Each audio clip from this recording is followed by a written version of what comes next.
Hello everyone, welcome back to Unsolicited Book Review channel. Today is a very exciting day because I just got my newest got the newest book of Rupi Kaur called Homebody.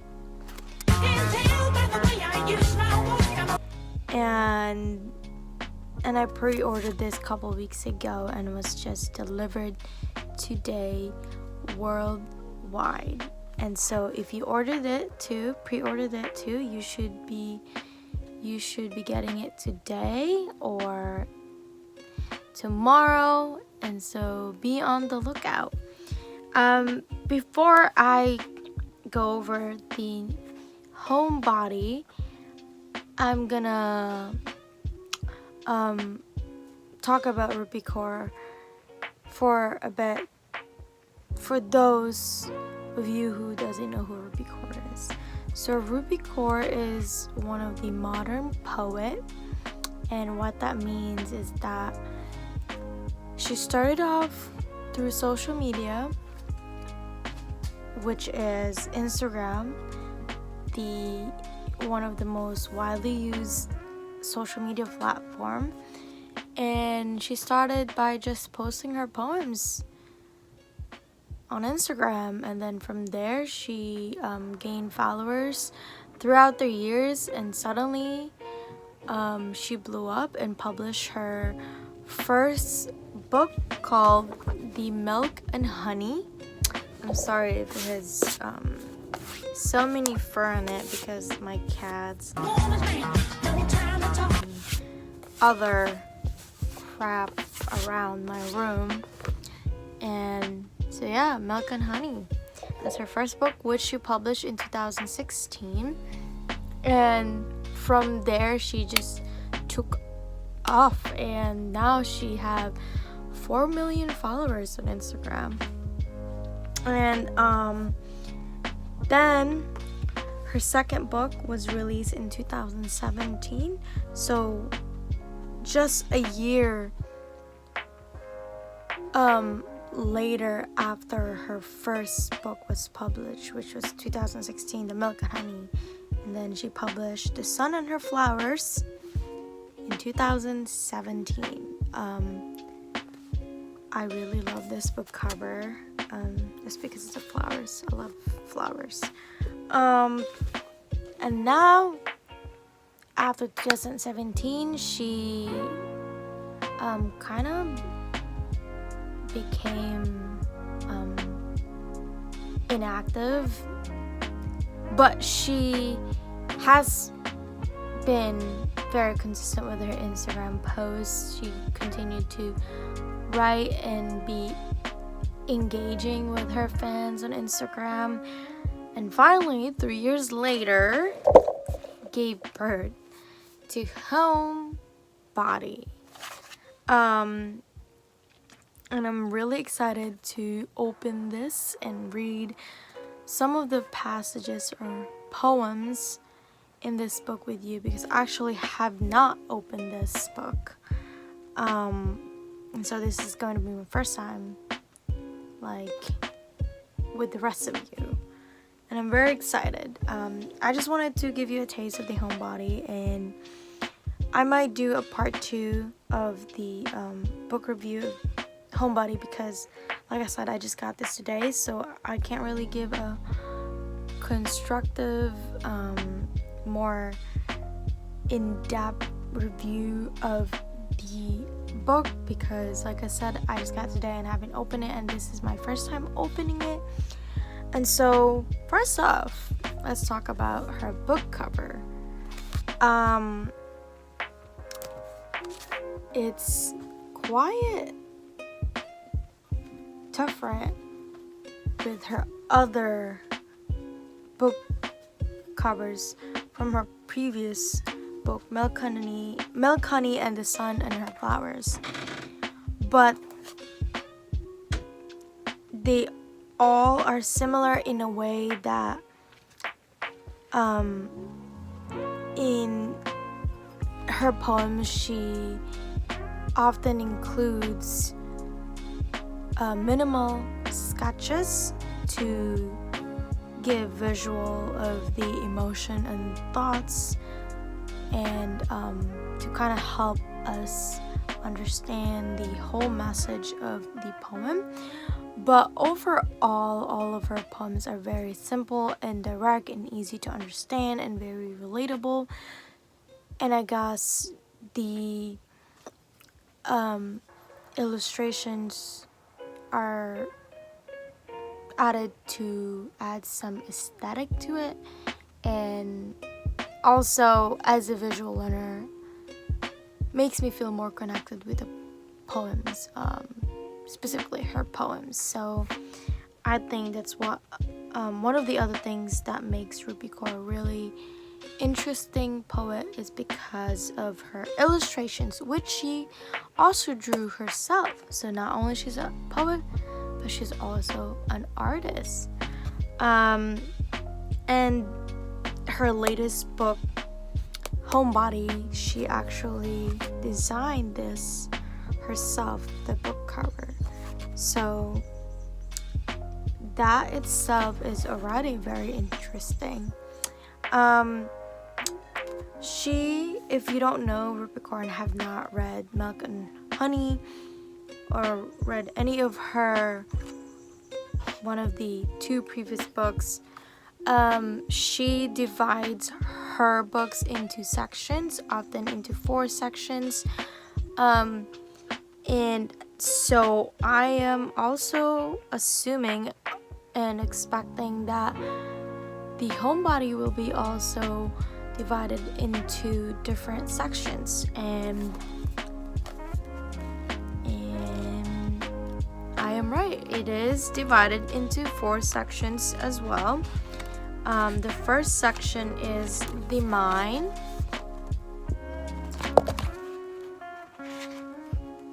And the second section is the heart. The third section is the rest. And lastly, it's the awake. Before going in depth with each section, I want to read the back of this book and explain how it relates to each section, which is kind of, I think, is really cool. So yeah, so it says, I'm going to show you first, and then so it says, after feeling disconnected for so long, my mind and body are finally coming back to each other. So this is a very simple yet meaningful poem. It's definitely about feeling connected with ourselves, and that's because when our mind and body are connected, we feel connected with our true self. And oftentimes, for most of us, our mind and body don't connect because oftentimes we do things that doesn't necessarily do good to our mental health. And so just doing things that benefits our mind as well helps us feel more connected with our overall consciousness. And I think that's what this book is all about. And how that relates to each section of the book is that obviously when we think, it starts with the mind. Whatever thoughts or feelings comes to us, it starts with the mind. And however we perceive those thoughts and feelings, then it goes to the heart, which is the second section. So first section is about the mind, and the second is the heart. My cat just is going crazy. I'm so sorry about that. And when our mind and heart are connected and agrees with each other, because we compromise to make both our mind and heart happy, we feel rested. We feel less stressed out, because when our mind and heart doesn't connect, which happens a lot of times when we make decisions, because we try to be realistic and also try to follow what makes us happy. Our heart is often difficult to do at the same time, because reality, life, and if we choose to only follow our mind or vice versa, then it creates a sense of disconnection between the two, which makes us feel less connected with ourselves or our whole body, which is our whole consciousness. And if the mind and heart are connected, which results to us feeling more rested and healed and feel more connected with ourselves, we reach enlightenment, which is being awake and finally accepting who we are as a person, accepting our flaws, accepting things that makes us who we are, even if it means accepting the things that we don't like about ourselves before. And so I really like this concept of starting with the mind, and then the heart, and then the rest, and then the awake. And that's how that relates to the poem that she has on the back of her book. And so, without further ado, I'm gonna read a poem from each section. So one from the mind, one from the heart, one from the rest, and one from the awake.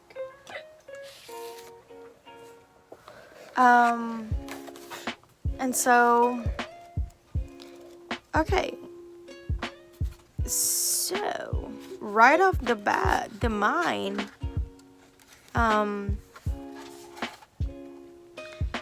she started off with, "I'm in the darkest room of my life." Comment down below when what kind of emotions and thoughts comes to mind when we are in our darkest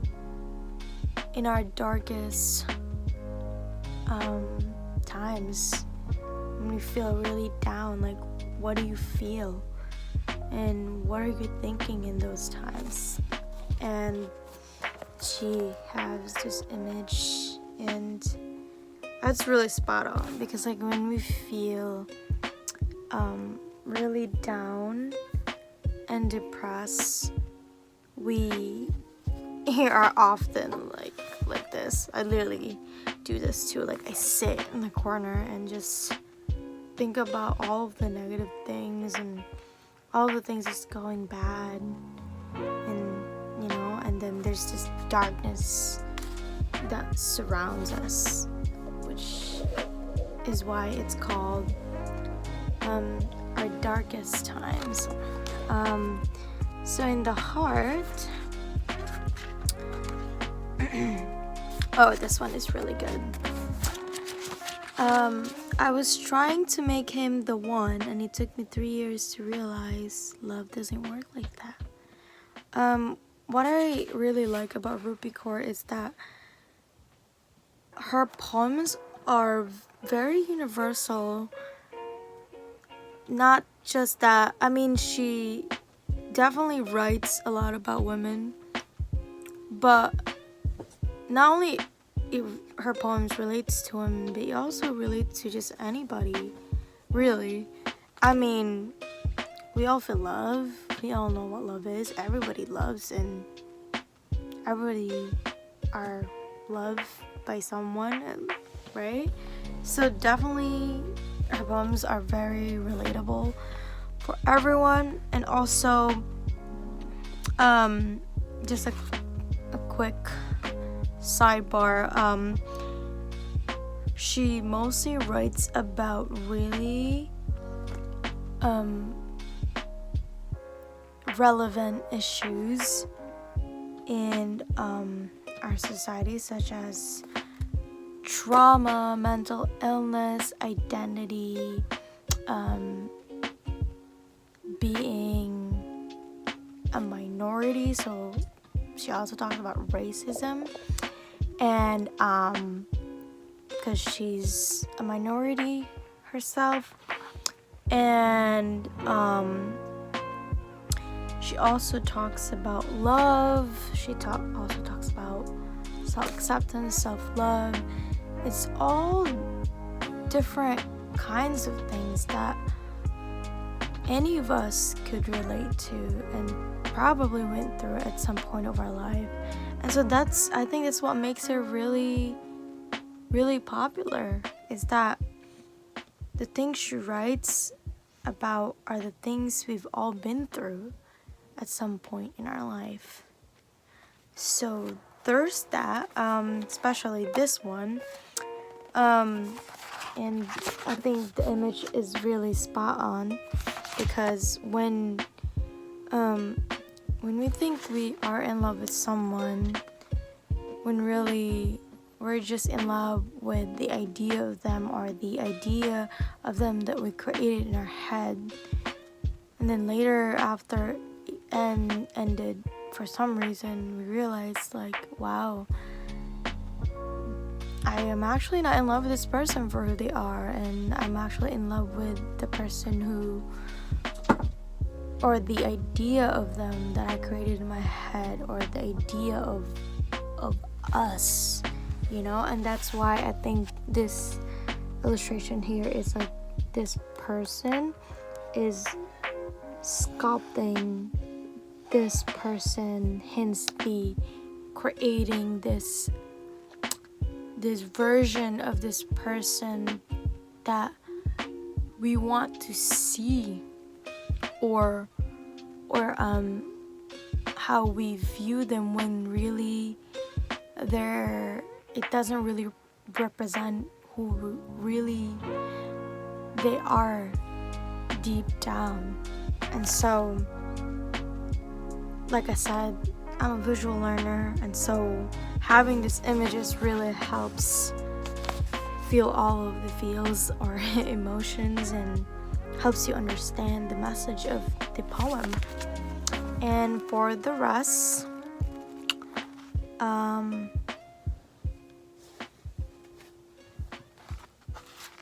all of her poems are just so spot on. Like, every pages I flip through and then I stop at something, it's just like, what? Like, I relate to this. And that's why I love her, and she's one of my favorite poets. So this one, we were always in survival mode long after we didn't need to be. Damn. That's really relatable too, and that's true. All of us are always in this survival mode, because especially right now with this pandemic, we're trying to isolate from everybody, because obviously we don't want to get sick. We don't want others to get sick, and so we are being more cautious and and to survive. And so that right there is really, really good. And I love these illustrations right here. It's a illustration of a family. I'm assuming her and her mother and her father, and that's really cool.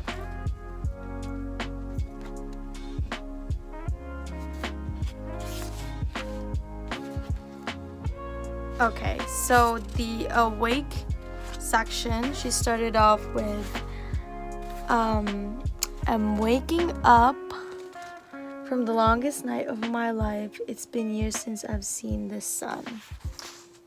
And look at that illustration. Very simple, but so cute. And very, very, very meaningful. By just looking at the picture and not reading her poems, you kind of get the sense of what this is about. And so, going back to this feeling enlightened and finally coming out of that tunnel and seeing the light at the end of the tunnel, and finally being awakened and seeing the world in a more sorry, it's my cat. In a more positive way. I mean, not like that fake optimism, but optimism in a way like we've come to terms with ourselves that this is who we are, and we are imperfect, we're flawed, and that's fine because that's what makes us unique. And like we just have to really be patient with ourselves and forgiving and yeah. So far I like the book. I mean, like I said, I haven't read all of it, and I just opened this with you guys, and so I'm definitely gonna have a part 2 of this book review to give more in-depth review and critical, I think that's a very formal word, review of this novel by Rupi Kaur. And if you guys want, comment down below if you guys want me to also talk about her other books, such as The Sun and Her Flowers and Milk and Honey. But other than that, this is it for today, and give this a thumbs up. I would really appreciate it. Comment down below what you think of Homebody so far, just based on the poems I've read to you guys, or if you pre-ordered and got it today and read most of it already. Let me know what you think and feeling about this book, because it's really good so far for me, at least. I mean, the illustrations and the book cover is very, very pleasing already so far, even though it's pretty much just like a sketch and a title. And also don't forget to subscribe to get more updates of and more book reviews from me. And that is it. Have a wonderful day, everyone.